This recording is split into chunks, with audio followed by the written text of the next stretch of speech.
Hey guys, tonight we step into a creaking wooden wagon, your entire life rattling inside it as you head west on a journey that sounds exciting in theory and absolutely miserable in practice. You're chasing land, opportunity, maybe even a fresh start, but mostly you're chasing a promise that's been polished way too nicely. And just to set expectations early, you probably won't survive this. Not comfortably, anyway. So, before you get comfortable, take a moment to like the video and subscribe, but only if you genuinely enjoy what I do here. And hey, drop a comment with your location and local time. I always like seeing where in the world you're listening from. Now, dim the lights, maybe turn on a fan for that soft background hum, and let's ease into tonight's journey together. You stand in a dusty town somewhere along the Missouri River, staring at a wagon that suddenly feels very small. This is it. Everything you own, tools, blankets, a few books, maybe a keepsake or two, is crammed into a wooden box on wheels. It looks sturdy enough when you squint, but up close you notice the tiny cracks in the wood, the slightly uneven wheels, the way the iron rims don't quite sit perfectly. Still, you tell yourself it'll hold. It has to. You've heard the stories. Free land out west, rich soil, fresh air, a place where you can start over, no questions asked. It sounds almost too good to be true, which, as you'll soon discover, it absolutely is. Around you, dozens of other families are doing the same thing. Wagons line the edge of the trail like a strange wooden parade. Oxen snort and shift impatiently, their breath puffing into the cool morning air. Children run around, weaving between wheels, blissfully unaware that this might be the last time they feel carefree for a long while. There's a strange energy here, half excitement, half quiet dread. You check your supplies again, even though you've already done it 3 times. Flour, salted meat, coffee, beans, barrels of water, spare axles, because someone told you wheels break all the time. You nodded like you understood, even though you didn't really want to imagine what that meant. A mainstream historical fact slips quietly into your thoughts. Most wagon trains leave in late spring, usually around April or May, because timing is everything. Leave too early and you risk snow in the mountains. Leave too late and you'll be tracked by winter before you reach your destination. Right now, standing here, it feels like you've picked the perfect moment. It won't stay that way. You climb up onto the wagon seat, the wood hard beneath you. It's not designed for comfort. Nothing about this journey is. You glance back one last time at the town, at the solid buildings, the people who chose to stay behind, the life you're leaving. For a second, doubt flickers in your chest. But then someone calls out. The wagons begin to move. And just like that, there's no turning back. At first, it almost feels pleasant. The trail stretches out in front of you like a promise. Grass sways gently in the breeze. The sky seems bigger than you've ever seen it. You fall into a rhythm. Walk, guide the oxen, stop, repeat. It's slow, but it's steady. You even start to enjoy the simplicity of it. Morning comes with the soft glow of sunrise and the low murmur of voices as people pack up camp. Evenings bring small fires, shared meals, quiet laughter. Someone might play a fiddle. For a little while, it almost feels like an adventure. Almost. But even in these early days, little cracks start to show. Tiny hints that this journey isn't going to stay charming for long. The wagons don't glide smoothly. They lurch, they groan. Every bump in the trail rattles your bones. You quickly realize that riding inside the wagon isn't just unbearable, it's unbearable. So you walk for miles, every day. Your feet begin to ache in ways you didn't know were possible. There's also the dust, constant, fine, choking dust. It kicks up under the hooves of the oxen and hangs in the air, settling on your clothes, your food, your skin. You can taste it when you breathe. By the end of the day, you feel like you've been rolled in it. And then there's the smell. Oxen are strong, reliable, and not exactly fragrant.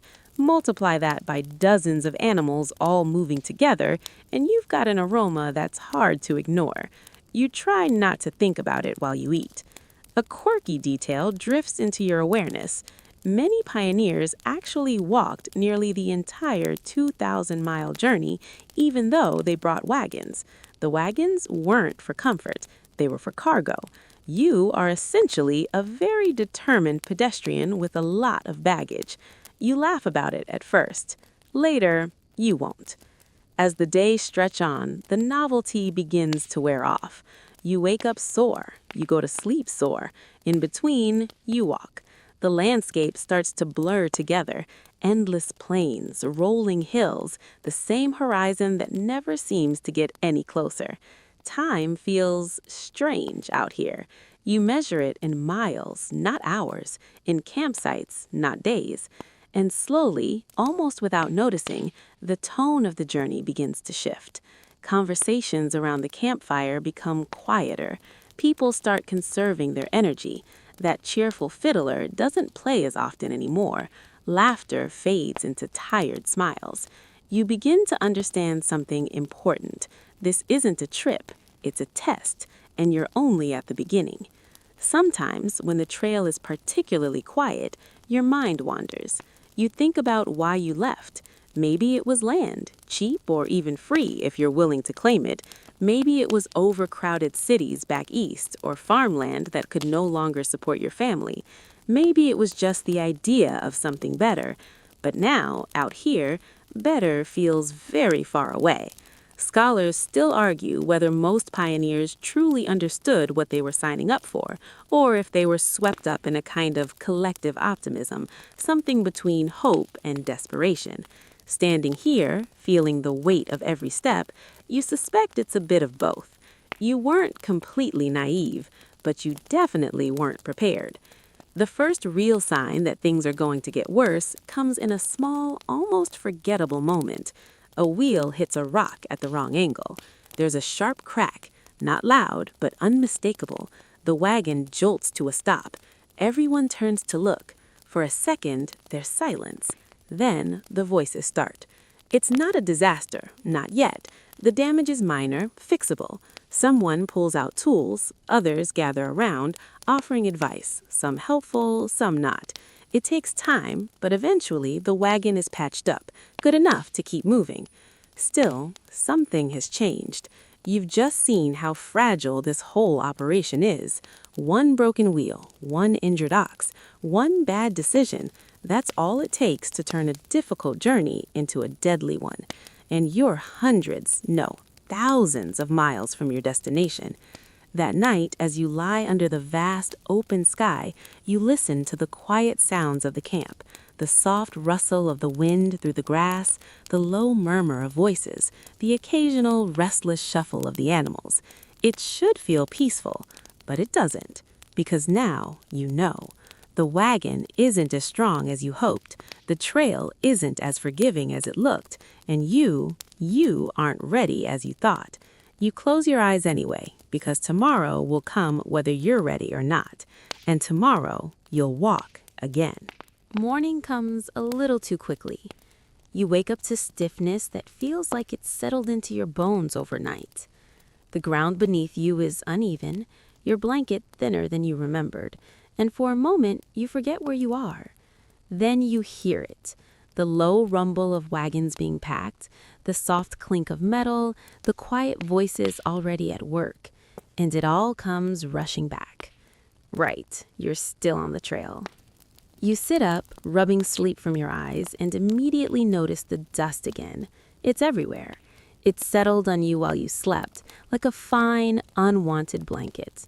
You brush it off your clothes, but it never really leaves. It's part of you now.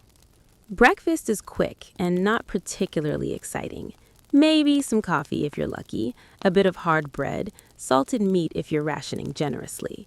It's not bad, yet, but it's also not something you look forward to. And then, just like yesterday, you start walking. The early optimism hasn't disappeared entirely, it just thinned out. At first, you still catch glimpses of it. Someone points out an interesting rock formation. A child laughs at something small and silly. For a few moments, it almost feels like those first days again. But those moments don't last long, because the trail is starting to show its teeth. The ground isn't as forgiving as it seemed from a distance. What looked like smooth plains turn out to be uneven, full of hidden dips and ridges that make every step a small effort. Your ankles twist more often than you'd like. Your legs burn in a slow, steady way that never quite fades. And the wagons, those hopeful, creaking symbols of your journey, are starting to struggle too. You hear it constantly now. The groan of wood under stress, the squeal of axles that weren't built for this kind of punishment. Every bump, every rut in the trail sends a shudder through the entire structure. You find yourself glancing back at your wagon more often, half expecting something to snap. Sometimes it does. By midday, the heat begins to press down on you. It's not dramatic at first, just a steady warmth that builds and builds until the air feels heavy, almost thick. The sun doesn't feel like a distant light anymore. It feels close, personal, like it's leaning in just a bit too much. You wipe sweat from your forehead, but it doesn't help much. It just comes back. Water becomes more important than anything else. You take small sips, trying to make it last. You've been told to ration carefully, and now you understand why. There are stretches of the trail where water isn't guaranteed. Rivers and streams aren't neatly placed where you need them. Sometimes they're miles away. Sometimes they're dry. A quiet, creeping thought settles in. You can't just stop and rest whenever you want. The trail doesn't care how tired you are. A mainstream historical fact starts to feel very real. Wagon trains typically move about 10 to 15 miles a day if everything goes well. It sounds manageable when you say it out loud. 10 miles, 15. But out here, under this sun, over this terrain, with everything you own dragging behind you, it feels endless. You start to measure distance differently, not in miles, but in how much your feet hurt. There's also the matter of pace. You're not alone out here, which is both comforting and frustrating. The wagon train moves as a group, which means you're only as fast as the slowest wagon. If someone breaks down, everyone waits. If someone gets stuck, everyone helps. It sounds noble, cooperative, almost inspiring, until you're standing in the heat, watching someone struggle with a stubborn wheel for what feels like the 100th time, knowing that every minute lost now might matter later. No one says it out loud, but you can feel it, the tension. Patience starts to wear thin. The animals are feeling it too. The oxen, steady and strong, are still doing their job, but even they have limits. You notice the way they breathe a little heavier now, the way their pace slows just slightly as the day goes on. They're the backbone of this entire operation, and they're not invincible. A quirky detail slips into your thoughts. Oxen were preferred over horses, not because they were faster, they weren't, but because they were tougher, more reliable, and less likely to panic. Basically, they were the slow, stubborn heroes of the Oregon Trail. You give yours a small, appreciative glance. You're going to need that stubbornness. By the time evening rolls around, the camp feels different than it did before. It's quieter. Not silent. There's still the usual sounds of cooking, of people talking, but there's a weight to it now. Conversations are shorter. Movements are slower. Everyone seems just a little more tired than they expected to be. You sit down, stretching your legs, and feel the aches settle in fully. It's not sharp. It's dull, constant, like your body is gently reminding you that this is only the beginning.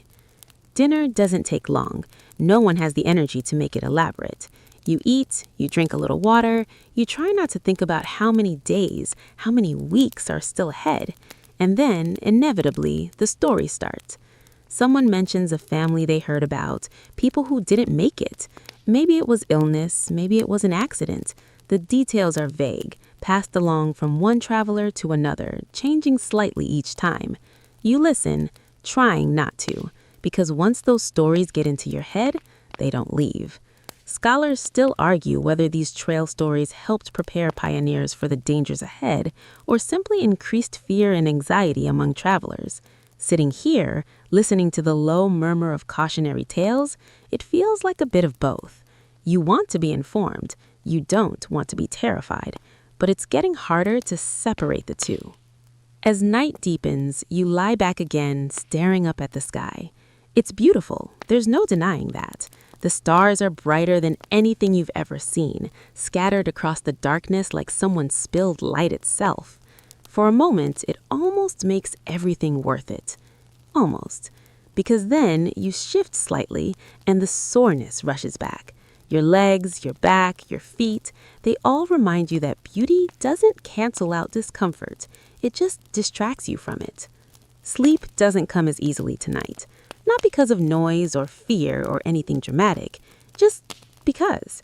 Because your body is tired in a way it's not used to. Because your mind won't quite settle. Because somewhere deep down, you're starting to realize that this journey is going to take more out of you than you expected. You roll onto your side, adjusting your blanket, trying to get comfortable. It doesn't really work. But eventually, exhaustion wins. Tomorrow, you'll wake up and do it all again. Walk, guide the wagon, watch the trail stretch endlessly ahead.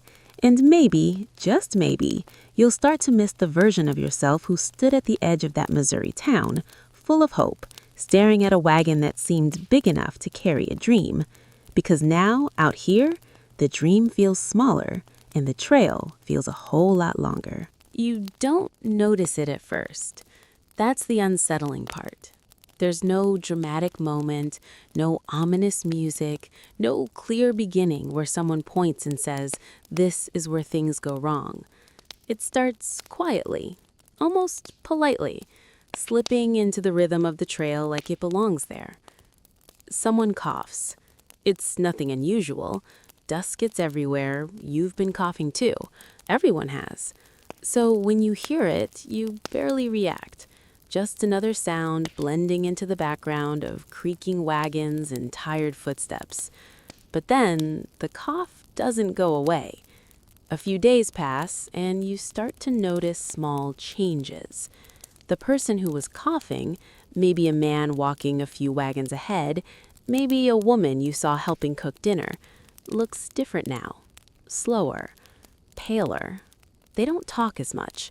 They don't laugh at the small jokes that still flicker around the camp. You tell yourself it's just exhaustion. It would make sense. Everyone is tired. But then someone else starts to feel unwell. And then another. Illness on the trail doesn't announce itself loudly. It spreads in whispers. A shared cup of water, a meal prepared with unwashed hands, a stream that looked clean enough but wasn't. Out here, hygiene is flexible at best. You do what you can, but what you can isn't always enough. A mainstream historical fact settles into place. Diseases like cholera, dysentery, and typhoid were some of the biggest killers on the Oregon Trail. Not accidents, not attacks, just microscopic threats hiding in water and food, waiting for the right moment. And right now, that moment has arrived. The first time you see it clearly, it's hard to look away. Someone collapses. 1 minute they're walking, slowly but still moving, and the next they're on the ground, the dust rising around them in a soft, almost gentle cloud. People rush over, voices overlap. There's urgency, but also confusion. You stand a little distance away, unsure whether to step closer or stay back. There's a tension in the air now. Not panic exactly, not yet, but something close to it. As the days go on, the symptoms become harder to ignore. People grow weaker, faces lose color, movements become sluggish. Some are hit with sudden, violent sickness that leaves them unable to keep food or water down. Others fade more slowly, their strength draining away bit by bit. You start paying closer attention to your own body. Every small ache feels suspicious. Every moment of fatigue makes you wonder if it's more than just the trail. You take a sip of water and hesitate for a second before swallowing, as if your mind is trying to warn you about something your eyes can't see. It's a strange kind of fear, invisible, constant. A quirky detail drifts through the camp one evening. Some travelers believe that strong coffee can help ward off illness, or at least keep you functioning a little longer. So people start drinking it more, even when supplies are limited. It doesn't cure anything, of course, but it gives you something to do, something that feels like control. And out here, even the illusion of control is comforting.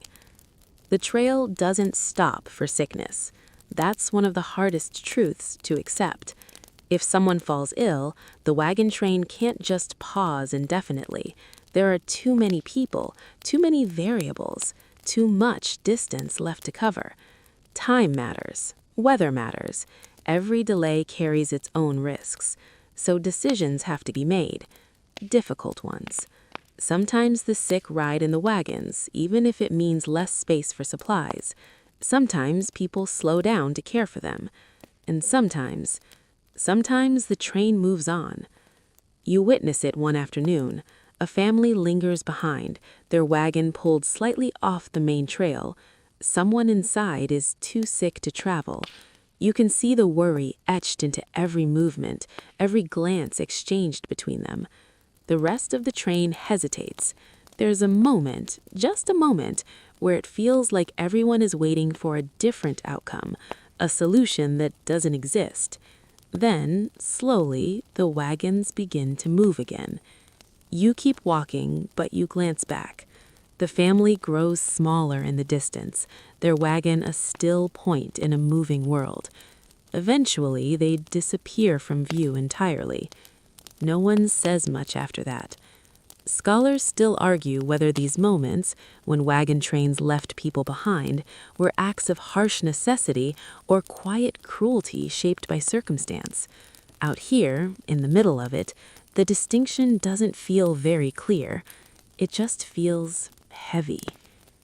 The emotional toll begins to build. It's not just the physical exhaustion anymore. It's the constant awareness that something could go wrong at any moment, in ways you can't predict or prevent.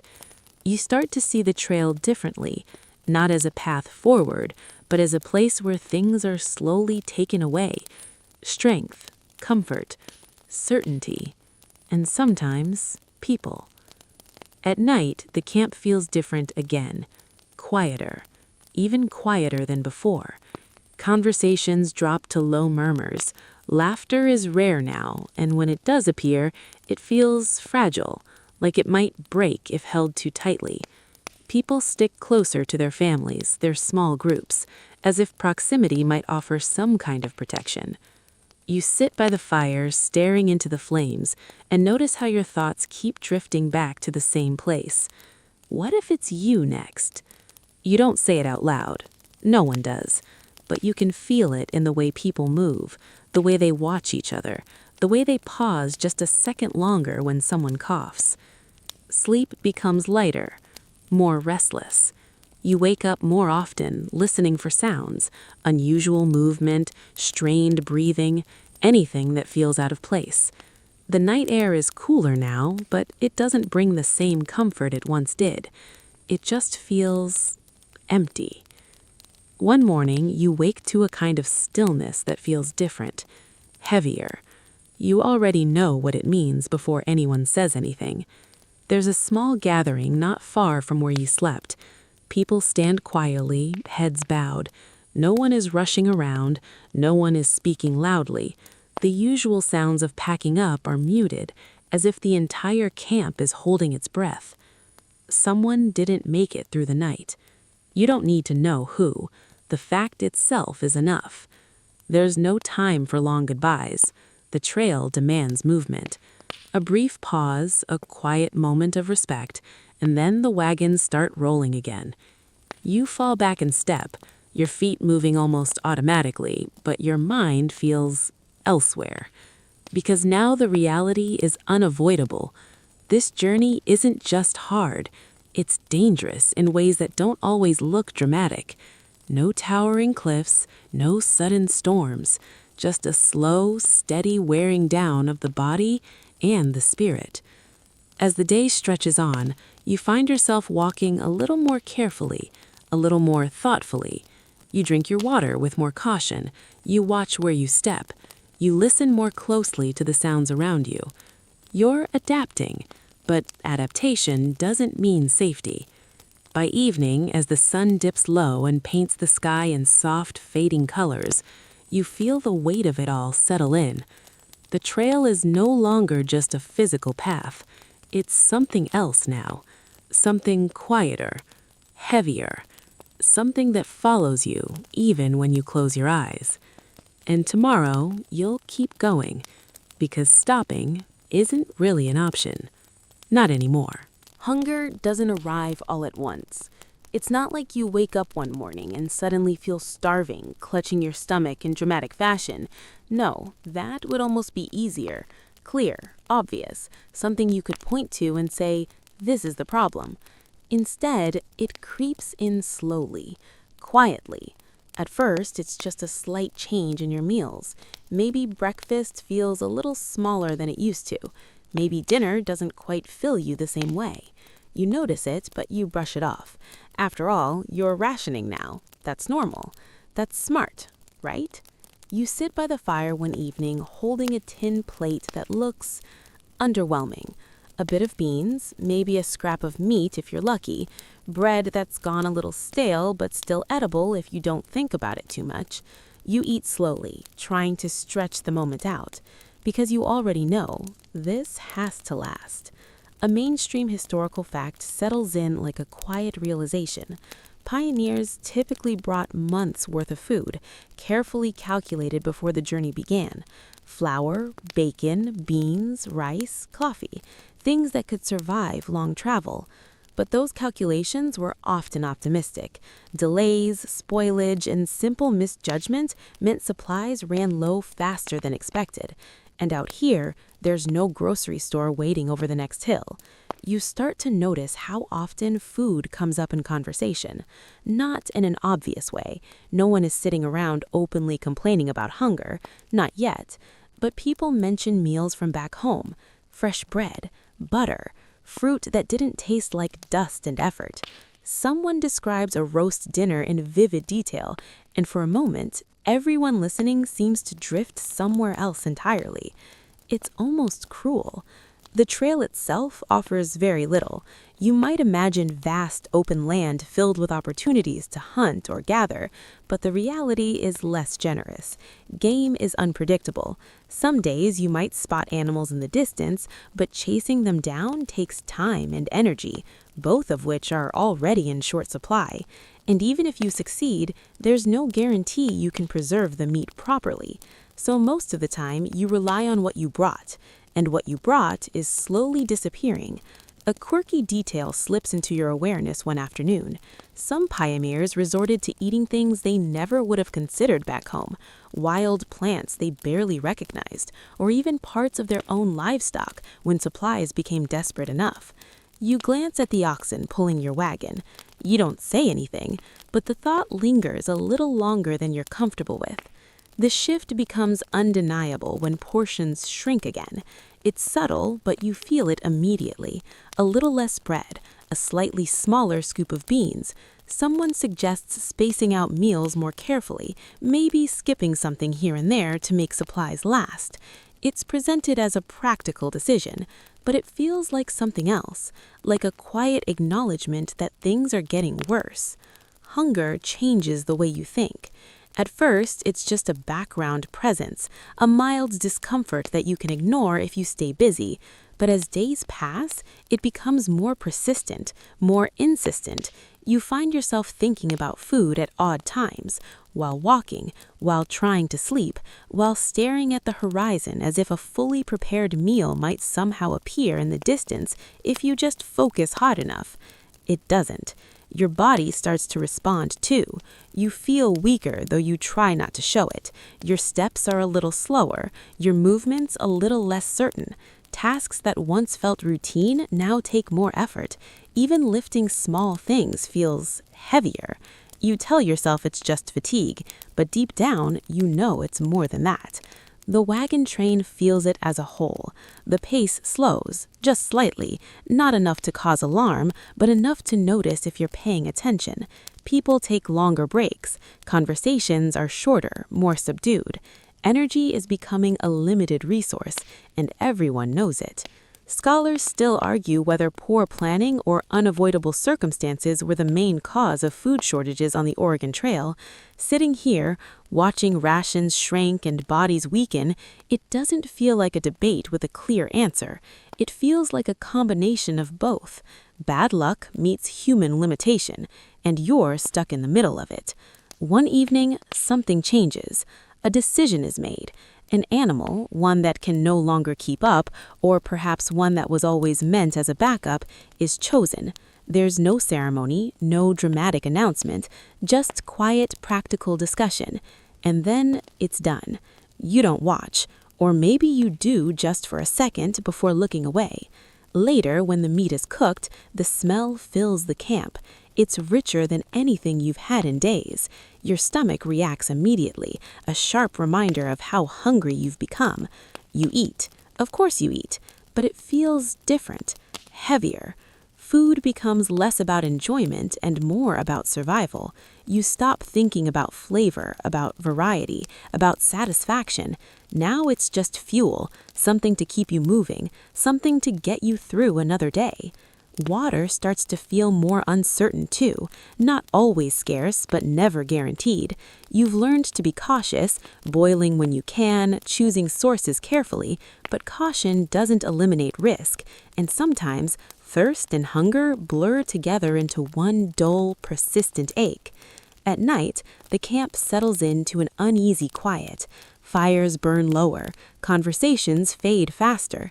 People go to sleep earlier, not because they're well rested, but because there's nothing left to do. You lie down, pulling your blanket closer, and feel the emptiness in your stomach more clearly in the stillness. It's not sharp, it's not dramatic, it's just there, constant. You think back to those early days, the slightly better meals, the small comforts you barely noticed at the time. It's strange how quickly something ordinary can become something you miss, something you'd trade a lot to have back. Morning comes again, as it always does.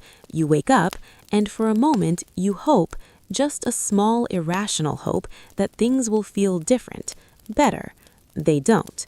The hunger is still there, the trail is still long, and your supplies are still running low. So you get up, you pack what little you have, and you start walking again. Because what else is there to do? The sound is sharp enough to cut through everything. A crack, loud, sudden, unmistakable. You don't even need to turn your head to know what it is this time. A wagon has failed. The entire train slows, then stops, like a long, creaking creature reluctantly coming to rest. Dust drifts forward, catching up with you in a soft cloud as the motion dies. For a moment, no one says anything. Then the voices begin. Not panicked, not exactly, but urgent, focused, tired in a way that makes everything feel heavier than it should. You step closer, because of course you do, because now it could be your problem next. The damage is worse than before. A wheel isn't just loose, it's split. The wood has given way after days, weeks of strain. The iron rim hangs awkwardly, no longer holding everything together. It looks fragile, almost delicate, which is unsettling considering how much weight it's supposed to carry. Everything in that wagon has to come off. Barrels, crates, tools, personal belongings, things that probably felt essential when they were packed, now sitting in the dirt, as if the trail is slowly reclaiming them. You watch as the family works quickly, but there's a tightness to their movements. This isn't a minor delay. This is a problem. A mainstream historical fact settles into place. Broken wagons were incredibly common on the Oregon Trail, and spare parts only went so far. Many travelers were forced to abandon belongings, sometimes even entire wagons, when repairs weren't possible. You glance at your own wagon again. it suddenly feels less reliable. The repair takes hours, long, slow, frustrating hours under a sun that doesn't seem to care how urgent the situation is. People help where they can, holding things steady, offering tools, giving advice that may or may not be useful. But there's only so much you can do with wood that's already failed. Eventually, a decision is made. Not everything can be saved. You see it happen in stages. At first, it's small things, extra tools, a box of items that seemed important back home but now feel negotiable. They're set aside, left behind without much ceremony. Then it becomes harder. Clothing, keepsakes, things that carry memories. You notice the hesitation now, the way hands linger just a little longer before letting go, the way people avoid looking directly at what they're abandoning. Because once it's on the ground, it's no longer yours. It's just part of the trail. A quirky detail drifts through your thoughts. Some pioneers lighten their loads by discarding heavy furniture along the way, tables, stoves, even heirlooms, creating a strange, scattered trail of objects stretching westward. You imagine it, a path not just of footprints and wagon tracks, but of lost things, pieces of lives left behind one decision at a time. Eventually, the wagon is patched together, not perfectly, not even close, but enough. Enough to move, and that's all that matters now. When the train finally starts again, something feels different, heavier. Not physically, the loads are lighter now, if anything, but emotionally, because you've just seen how quickly everything can change. Your attention shifts more often now. You listen for every unusual sound your wagon makes. Every creak feels louder. Every jolt feels sharper. You start noticing things you ignored before. The slight wobble in a wheel, the way the axle strains under uneven weight. You tell yourself it's fine. It has to be. The trail doesn't get any easier. If anything, it feels rougher now. The terrain seems determined to test every weak point, every joint, every nail, every piece of wood holding your journey together. And it's not just the wagons. People are changing too. The fatigue from before has deepened into something else, frustration. You see it in small moments, a sharp tone where there used to be patience, a disagreement that escalates just a little faster than it should, someone snapping over something minor, then going quiet, as if they regret it immediately but don't have the energy to fix it. You feel it in yourself too. Little things that wouldn't have bothered you before now feel bigger, more irritating, more difficult to ignore. Scholars still argue whether the psychological strain of the journey was as damaging as the physical hardships. Walking here day after day, feeling the slow erosion of patience and optimism, it doesn't feel like much of a debate. It feels obvious. The trail isn't just wearing down your body, it's wearing down everything else, too. Another wagon breaks a few days later, then another. Not catastrophic failures, just enough to slow things down, to remind everyone that this isn't a one-time problem. This is the norm. Each time, the same process repeats.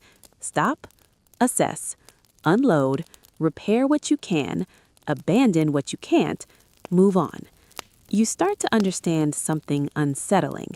The wagon you began this journey with, the one packed so carefully, so thoughtfully, isn't going to make it to the end in the same form. It's going to change, shrink, lose pieces of itself along the way, just like everything else. One afternoon, you hit a particularly rough stretch of trail. The ground dips unexpectedly, and your wagon lurches hard to one side. You grab hold instinctively, steadying yourself as the wheels groan in protest. For a second, it feels like this might be it, the moment something finally gives. But then, it doesn't. The wagon settles, keeps moving. You exhale slowly, not realizing you'd been holding your breath. That night, as you sit by the fire, you find yourself looking at your belongings differently, not as possessions, but as weight. Every item becomes a question. Is this worth carrying? Not emotionally, practically.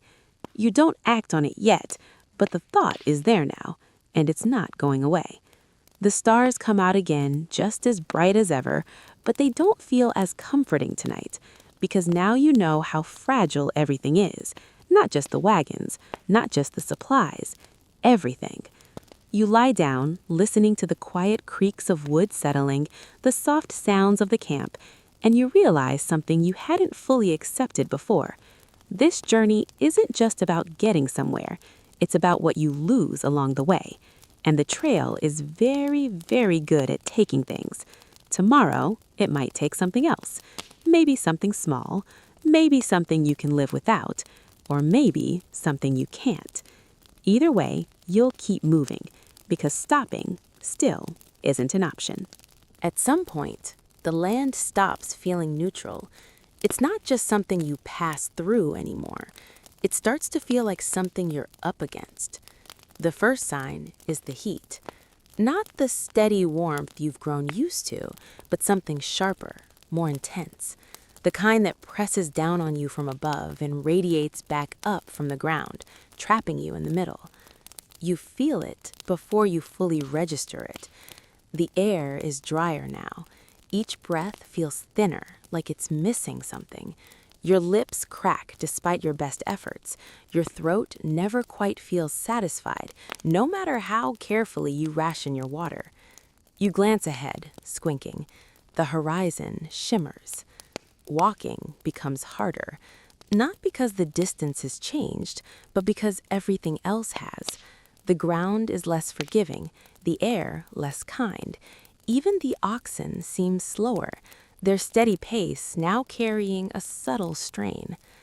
You find yourself stopping more often, even if just for a few seconds, not because you want to, because you have to.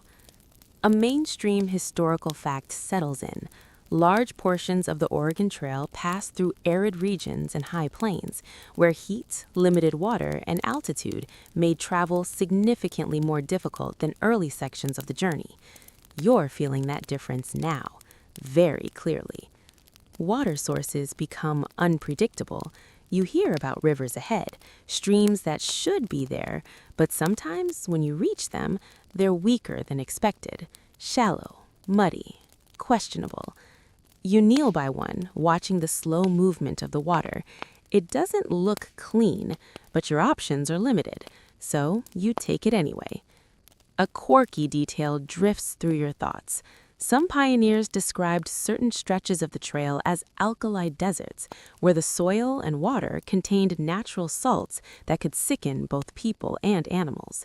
You don't know if this is one of those places, but as you swallow, you can't help wondering. The land stretches on, vast and indifferent. There's a strange kind of beauty to it, wide open spaces, distant hills, skies that seem to go on forever, but it's a distant beauty, untouchable, because up close, it's harsh, unforgiving. Then come the rivers. You hear about them long before you see them. Whispers pass through the wagon train about crossings ahead, about currents and depths, about wagons lost and near misses. The stories vary, but the tone is always the same. Caution.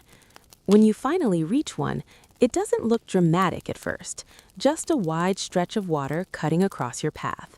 But as you stand there, watching the current move, faster than you expected, you start to understand why people talk about it the way they do.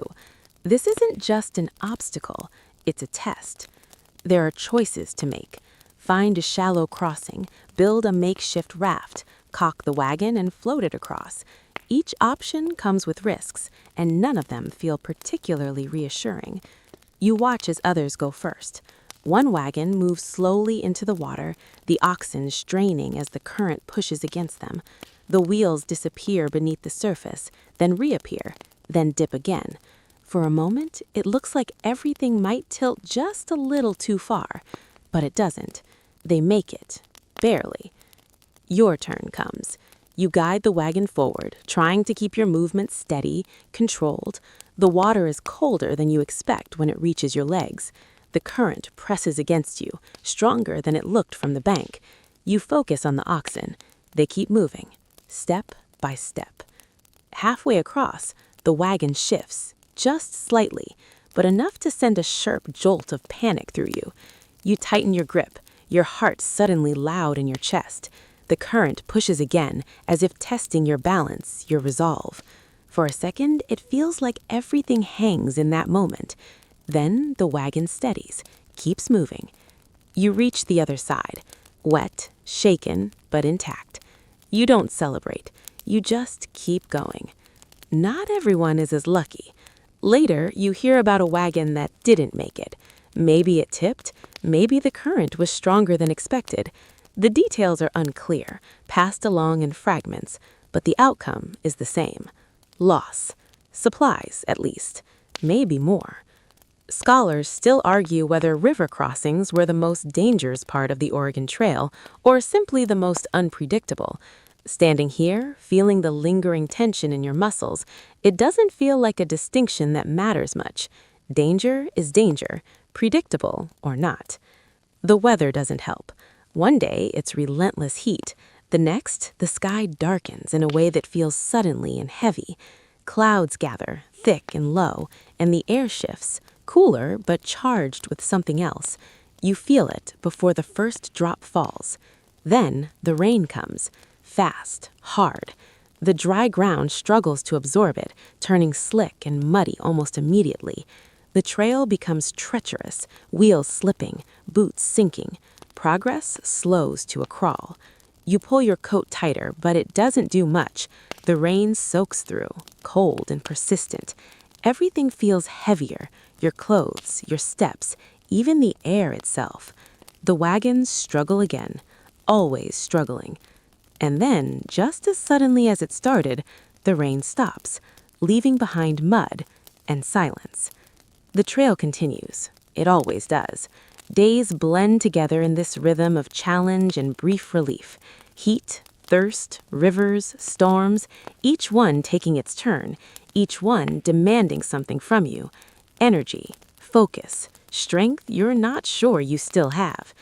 You start to feel smaller out here, not in a physical sense, but in a way that's harder to describe. The land is so vast, so indifferent, that it makes everything else seem temporary, fragile. Even your thoughts shift. You think less about the destination now, less about the promise that started all this, because the present demands too much attention. Every step, every decision, every obstacle. At night, when you finally lie down, the exhaustion is deeper than before. Not just physical, something else too. A kind of quiet understanding that this journey isn't going to ease up. If anything, it's building towards something harder. You close your eyes, listening to the faint sounds of the camp settling around you. The wind moves softly now, almost gentle, but you don't trust it. Not anymore. Because you've seen what the trail can do, and you know it's not finished yet. At some point, someone says it. Not loudly, not with excitement, just a quiet observation, almost like they're afraid to believe it. We're getting close. The words drift through the wagon train slowly, passed from one person to another. You hear it more than once before it really settles in. Close. It's a strange word out here, because close doesn't mean easy. The landscape begins to change again. The endless plains give way to something rougher, more uneven. The horizon, once wide and open, now feels crowded by rising shapes in the distance. Mountains. Real ones this time, not just faint outlines. Obstacles. A mainstream historical fact presses into your awareness. The final stretch of the Oregon Trail often involved crossing the Rocky Mountains, where timing was critical. Arrive too late in the season, and snow could trap travelers with no way forward or back. You look at the peaks ahead. They don't look welcoming. Your body feels the journey now in ways it didn't before. Every step carries the memory of the miles behind you. Your legs are stronger, maybe, but also worn down. Your feet feel permanently sore, like they've forgotten what it's like not to ache. You move because you have to, not because you have energy left to spare. The wagon beside you creaks again. It's a familiar sound now, almost part of the background, but it still makes you glance over. The repairs from before are holding, barely. The wood looks tired. The structure feels temporary, like it knows the journey is almost over, and it's just trying to make it to the end. A quirky detail drifts through your thoughts. Some pioneers, nearing the end of the trail, would abandon even more belongings to lighten their load for the mountain crossings, sometimes leaving behind items they had carried for months. You understand that now, more than you wish you did. The air grows cooler as you climb. At first, it's a relief. After the heat of the plains, the crispness feels almost refreshing. You take deeper breaths, enjoying the change, but then the incline steepens and the relief fades. Climbing is different, harder. Each step demands more effort. The wagons strain, the oxen pushing forward with slow, deliberate force. Progress slows again, but this time there's no frustration, just quiet determination, because you've come too far to stop now. The trail narrows in places. Drops appear where there used to be flat land. You find yourself watching your footing more carefully, your attention sharper than ever. There's less room for mistakes here and less margin for recovery. You pass markers along the way. Graves. They're not always obvious. Sometimes it's just a small mound of earth, barely distinguishable from the surrounding ground.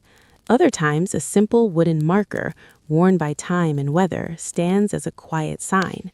A name, if you're lucky, a date, if you're not. You don't stop at each one. You can't, but you notice them. And once you start noticing, it's hard to stop.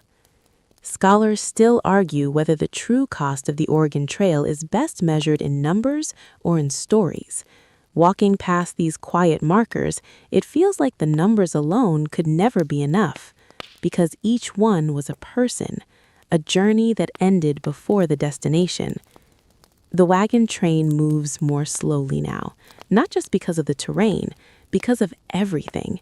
The accumulated weight of the journey, the exhaustion that never fully leaves, the quiet understanding that even though the end is near, the hardest part isn't necessarily behind you.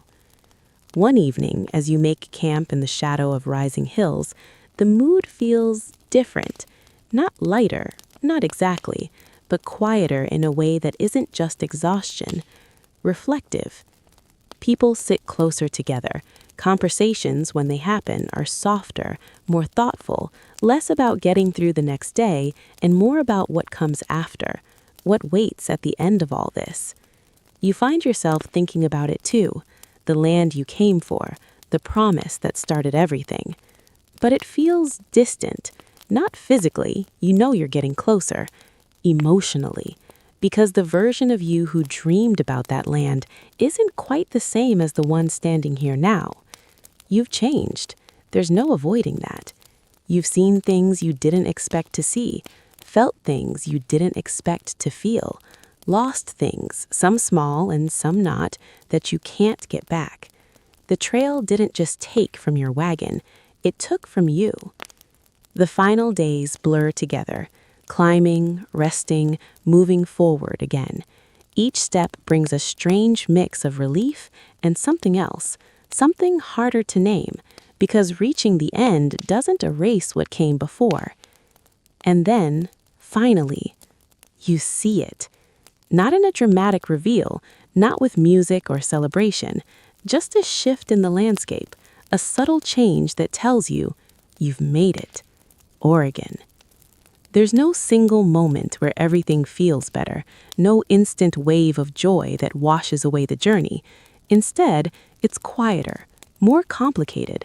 Some people smile, some cry, some just stand there as if they're still trying to process the fact that the movement has stopped. You look around at the others, at the wagons, worn, patched, barely holding together, at the people, thinner, quieter, changed. And you realize something. Not everyone who started this journey is here. The absence is noticeable, even if you don't say their names, even if you don't list them out. You feel it. The trail ends, but it doesn't leave you. That night, as you settle down for the first time without the pressure of moving again in the morning, the silence feels unfamiliar. There's no urgency, no need to wake up early and pack, no endless stretch of land waiting for you. Just stillness. You lie back, staring at the sky one more time.